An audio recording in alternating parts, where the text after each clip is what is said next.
우리 인생의 가장 큰 복은 하나님의 손에 붙들려 쓰임받는 인생이 되는 겁니다.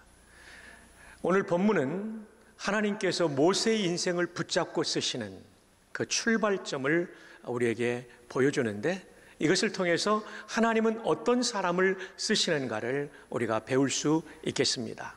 첫 번째로 하나님은 자포자기한 사람도 쓰신다 하는 것을 보여줍니다. 우리에겐 편견이 있습니다. 의욕이 충만하고 엘리트만 쓰임받는다는 착각이 있어요.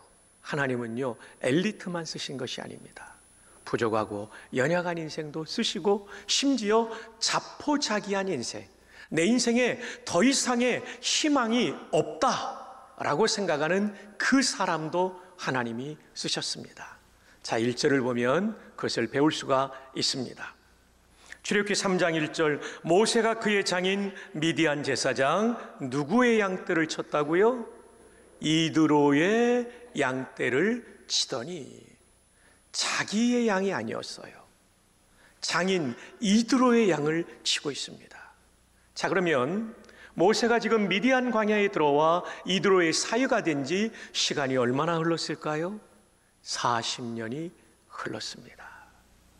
40년이라는 긴 세월 동안 장인의 양을 쳤다면 그래도 자기 양이 어느 정도는 생겨야 되지 않습니까? 모세보다도 훨씬 짧은 기간 장인의 양을 쳤던 한 인물을 기억하실 겁니다. 누구죠? 야곱이죠.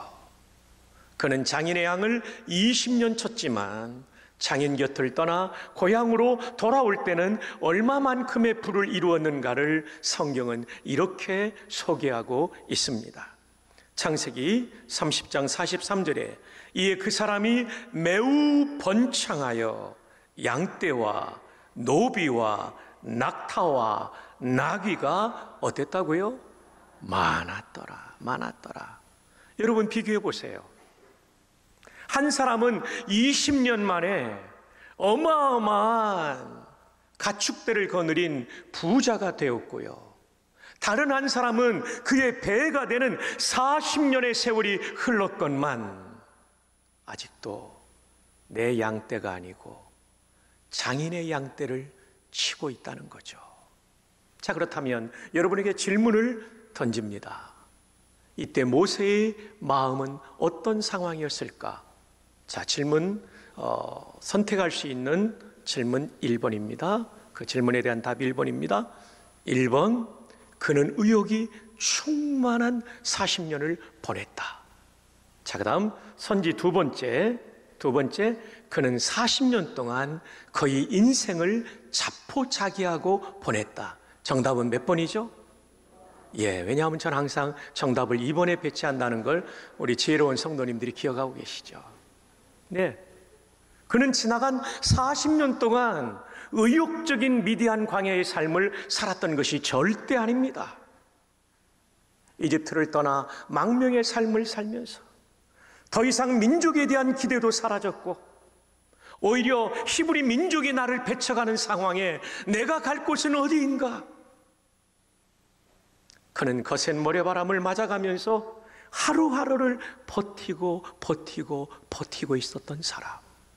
어쩌면 자기 인생의 모든 가능성과 기대를 포기한 상황이었을 것입니다. 근데 놀랍게도 자포자기한 모세를 하나님이 찾아오십니다. 그래서 하나님은 좋으신 분이에요. 오늘 어쩌면 이 자리에 예배드리는 분, 영상으로 예배드리는 분 가운데도 여러분의 인생을 포기하고 싶은 마음으로 예배를 드리는 사람이 있을 수 있습니다. 아니면 내 아들과 딸의 미래에 대한 자포자기의 심정을 가지고 예배드리는 사람이 있을 수 있습니다. 괜찮습니다. 하나님이 만나주시고 일으켜 세워주시면 우리는 쓰임받을 수 있습니다. 자포자기한 모세를 찾아오신 하나님이 오늘 우리와 우리의 자녀들을 찾아가 주시기를 주님의 이름으로 축복합니다. 두 번째, 하나님은 어떤 사람을 쓰시냐면 한없이 부족한 사람도 쓰십니다. 하나님은 엘리트만 쓰시는 게 아닙니다. 바울과 같이 엘리트만 쓰는 것이 아니라 베드로처럼 배움이 별로 없던 그 인물도 수제자로 쓰시고, 아니 오네시모처럼 노예였고 주인의 돈을 훔쳐서 지금의 지진이 일어난 튀르키예 땅에서부터 저 머나먼 로마까지 이 고대 이 거리가 얼마나 멀었겠어요. 돈을 훔쳐 도망가 인생을 탕진하고 가지고 있던 모든 돈을 탕진했던 쓸모없는 쓰레기 같은 오네시모를 하나님이 만나주시고, 초대교회 가장 큰 교회 중에 하나인 에베소 교회의 담임 목사로 세우셨던 하나님께서는 한없이 부족한 사람도 쓰십니다. 자, 오늘 본문의 4절의 말씀을 보십시다. 여호와께서 그가 보려고 돌이켜오는 것을 보신지라 하나님이 떨기나무 가운데서 그를 불러 이르시되 모세야 모세야 하시매 그가 이르되 내가 여기 있나이다. 자, 여기 보면 여러분께서 주목하셔야 될 것은 떨기나무 가운데서 모세를 부르신 분이 여호와 하나님이라고 말합니다. 여호와다, 여호와다. 이 주어가 여호와 있어요. 여호와 하나님이세요. 근데 2절에 보면 주어가 좀 다릅니다. 출애굽기 3장 2절, 여호와의 사자가 떨기나무 가운데로부터 나오는 불꽃 안에서 그에게 나타나시니라. 사자라는 말이 디엔젤이라고 되어 있어요. 천사예요. 여호와의 사자는 여호와의 천사라는 말이죠. 아니 4절에는 여호와라고 되어 있는데 왜 2절에는 여호와의 천사가 떨기나무 가운데서 나타났다라고 말씀하시는가? 이런 부분은 신학자들의 해석을 도움받아야 됩니다. 저의 은사이신 김유보 박사님의 책에 보면 이것을 신현현 천사라는 용어로 설명해 주고 있어요. 신, 하나님이 첫 번째 현은 나타날 현이라고도 새기지만 명확할 현이라고도 합니다. 하나님이 명확하게, 그 다음에 두 번째 현은 나타날 현자죠. 하나님이 명확하게 나타나셨다, 천사라고 하는 이름으로. 그러므로 2절에 여호와의 사자 곧 여호와의 천사는 하나님이신 것이죠. 특별히 아더 핑크의 해석을 김희보 박사님이 인용하면서 이 구약의 여호와의 사자는 성육신 이전의 예수 그리스도라고 가르치고 계십니다. 성육신 이전에 예수 그리스도께서 여호와의 사자로 나타나신 거죠. 그래서 하나님이, 삼위 하나님이 함께 임하시는 것을 보여주고 있는 거죠. 자, 한 걸음 더 나아가 김희보 박사님은 이런 얘기를 합니다. 70인경에는 이제 우리 성도님들 70인경이 귀에 익을 거예요. 70명이 번역했기 때문에 70인 성경, 성자 빼고 줄여서 70인경 합니다. 그럼 어떤 언어에서 어떤 언어로 번역했는가? 구약 성경이 본래 히브리어로 기록되었는데 히브리어로 기록된 구약 성경을 그 당시 공용어였던 헬라어로 번역한 게 70인경이죠. 자, 70인경에는 헬라어 구약 성경입니다. 구약인데 헬라어 성경입니다. 구약의 여호와란 말을 모두 큐리오스, 이 헬라어가 주님이라는 뜻이에요. 큐리오스로 번역했고 사도 바울은 70연경의 큐리오스를 그대로 예수님의 칭호로 삼았다. 이것은 여호와와 그리스도를 동일시한 증거이다. 무슨 말입니까? 예수님도 하나님이라는 거예요. 성부 하나님과 성자 하나님이 동일한 하나님이심을 보여준다라고 해석하고 있죠. 그렇습니다. 2절에 여호와의 사자를 우리는 천사로 보면 안 되고 하나님이십니다. 성육신 이전에 예수 그리스도께서 오셨다는 것입니다. 자, 그런데 이 궁금증은 풀렸는데 이제 떨기나무 가운데 임재하셨다고 할 때 떨기나무가 무슨 뜻일까요? 영어 성경에 보면 부시, BUSH로 표기되어 있죠. 이 부시라는 단어를 사전에 보면 관목이라고 우리말로는 해석을 합니다. 관목은 어떤 나무냐면 다 자라도 3m 미만의 나무예요. 키가 작아요. 그 다음에 두 번째, 나무는 대부분 중앙에 굵은 이 줄기, 둥치가 있는데 그런 것이 없어요. 중앙에 있는 둥치나 가지가 원줄기와 가지가 똑같은 두께 정도밖에 안 되는 아카시아나 그런 것들이에요. 이게 관목이에요. 트리라고 할 때는 부시와 달리 3m 이상이 되는 걸 트리라고 그러죠. 그러니까 여러분, 굵은 원줄기가 없기 때문에 기둥감이나 대들보감으로 쓸 수 없는 나무, 이게 떨기나무입니다. 거기다가 떨기나무는 잔가시가 많아가지고 땔감으로 쓰려고 할 때에도 손에 찔려서 땔감으로 쓰기도 성가신 나무, 쓸모없는 나무가 떨기나무입니다. 근데 하나님께서 자신을 드러내 보여주시는 계시의 순간에 멋있는 나무에 자신을 드러내지 않으셨어요. 볼품없는 키 작은 나무, 제목감이 될 수 없는 나무, 잔가시가 많아가지고 만지기도 성가신 그 나무에 영광스러우신 창조주께서 자신을 드러내 보여주시는 계시를 하셨다는 거죠. 여러분이 아무리 부족하다 할지라도, 여러분의 아들과 딸이 아무리 부족하다 할지라도 하나님이 임재하시면 쓰십니다. 임재라는 말이 어렵다면 마음에 하나님이 함께 하시는 걸 느끼고 은혜 받으면 하나님께서 쓰십니다.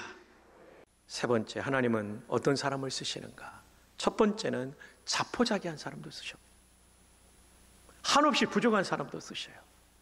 세 번째로 하나님은 순종하는 사람을 쓰세요. 자포자기한 상태, 한없이 부족한 상태, 하나님의 임재를 경험하잖아요. 경험했을 때 주시는 감동이 있잖아요. 그게 순종해야 돼요. 조지 부시가 하나님의 임재를 경험하고 그 순종하니까 쓰임받게 되는 거예요.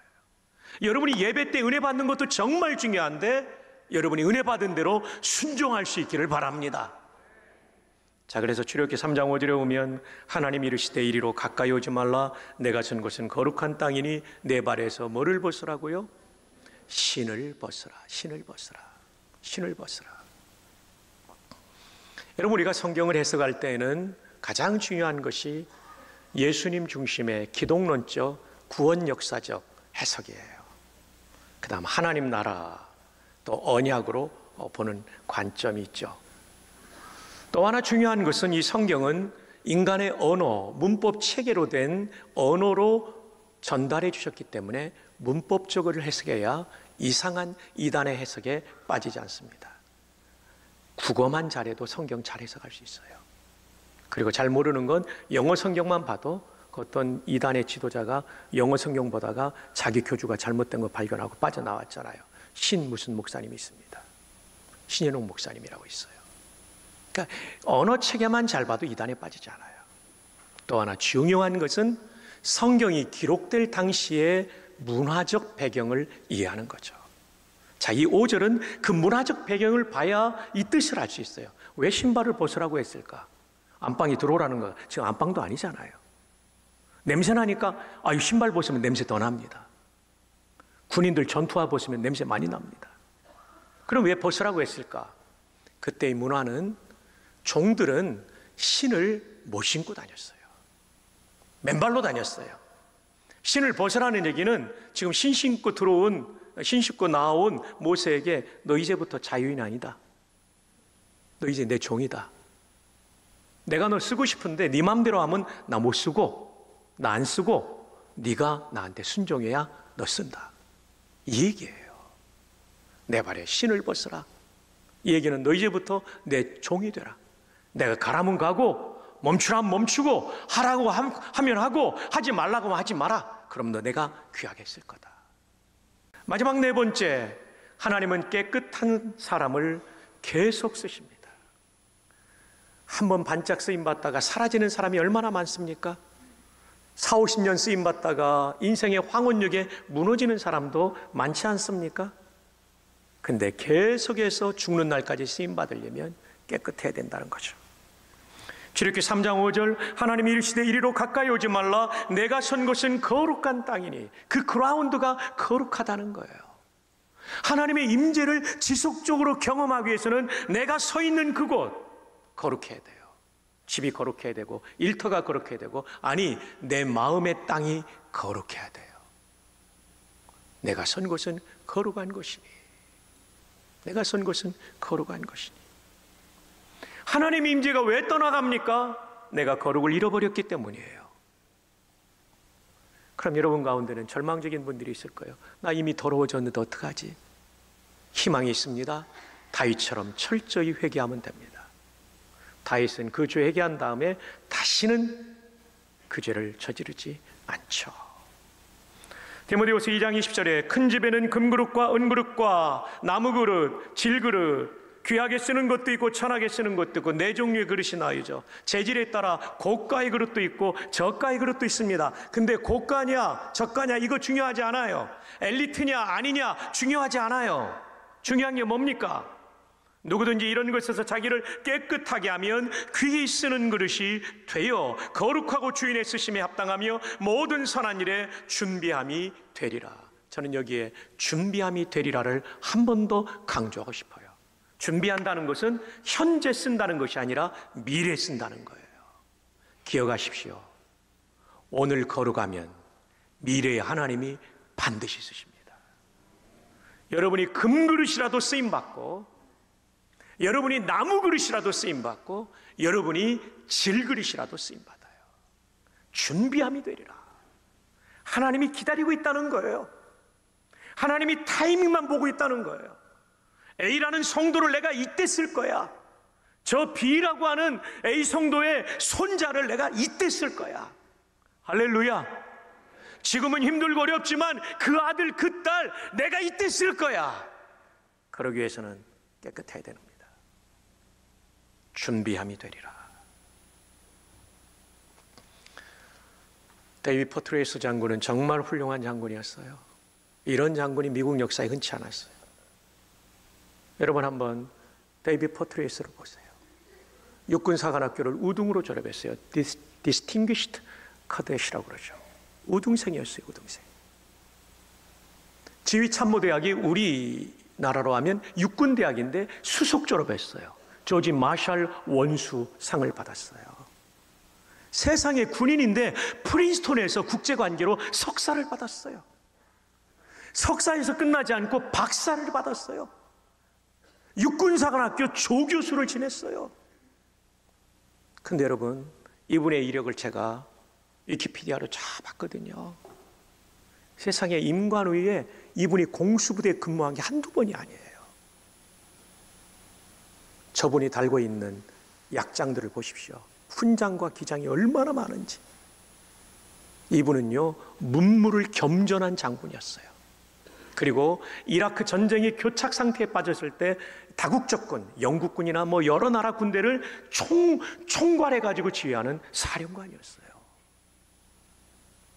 그리고 마침내 이라크 전쟁을 이겼을 때 미국의 역사가들이 예언하기를 아이젠하워와 메가드를 합쳐놓은 지장과 용장이다.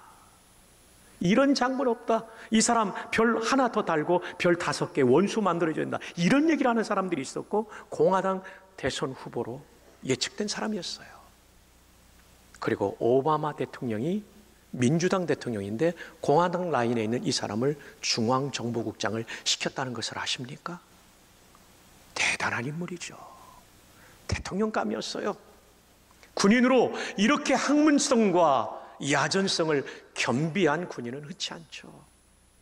포트레이스 장군이 본인이 공부했던 그 하버드에 가서 경영대학원 케네디 스쿨에서 그 강의를 할 때 학생이었던 폴라 브래드를 만났어요.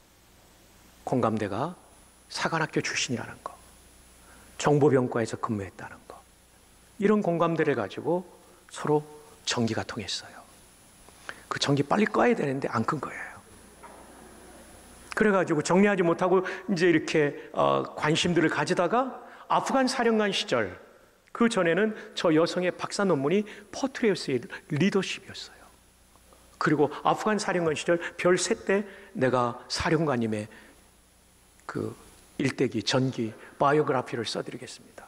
그래가지고 그때부터 족인 가처분이 정들어가지고요, 중앙정보국장 할 때는 넘지 말아야 될 선을 넘고 이것이 언론에 알려져가지고 옷 벗게 됐어요.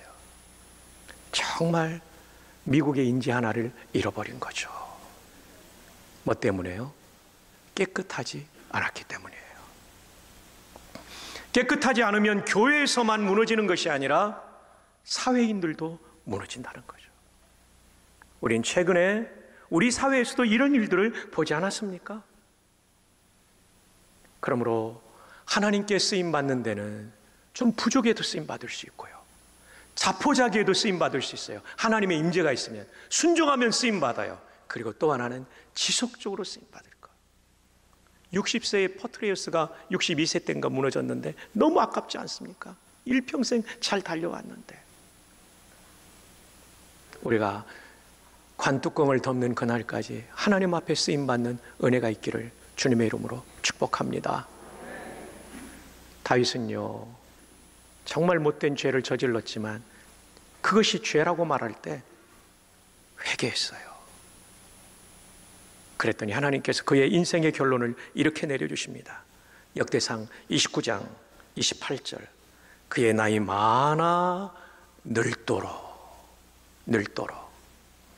부하고, 구약의 부는 단순히 물질적인 것뿐 아니라 칼빈이 기독교 강의에서 말한 것처럼 영적인 풍요로움도 의미한다고 그러죠. 부하고 존귀를 누리다가, 존귀가 뭐예요? 존경받았다는 거예요. 나이 들어서 존경받지 못하는 사람도 있잖아요. 근데 존귀를 누리다가 죽음에. 여러분, 사실 중년에 다윗은 이런 노년과 인생의 결론을 낼 수 있는 인물이 못 됐어요.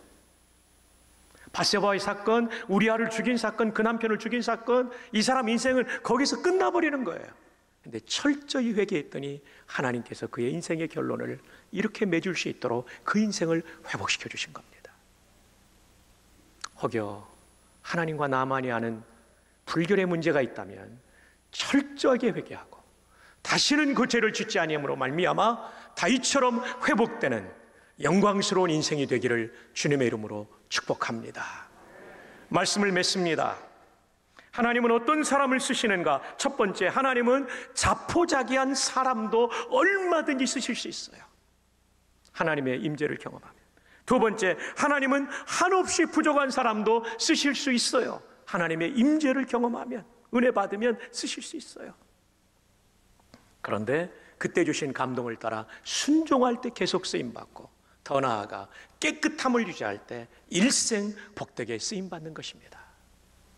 이것이 우리의 삶의 방향이 되고, 그리고 우리의 기도 제목이 되고, 우리 자녀손들을 신앙으로 양육하는 교육의 지침이 되고, 그들을 위한 기도의 제목이 되어서 우리뿐 아니라 우리 자녀손의 일생이 복되게 쓰임받기를 주님의 이름으로 축복합니다.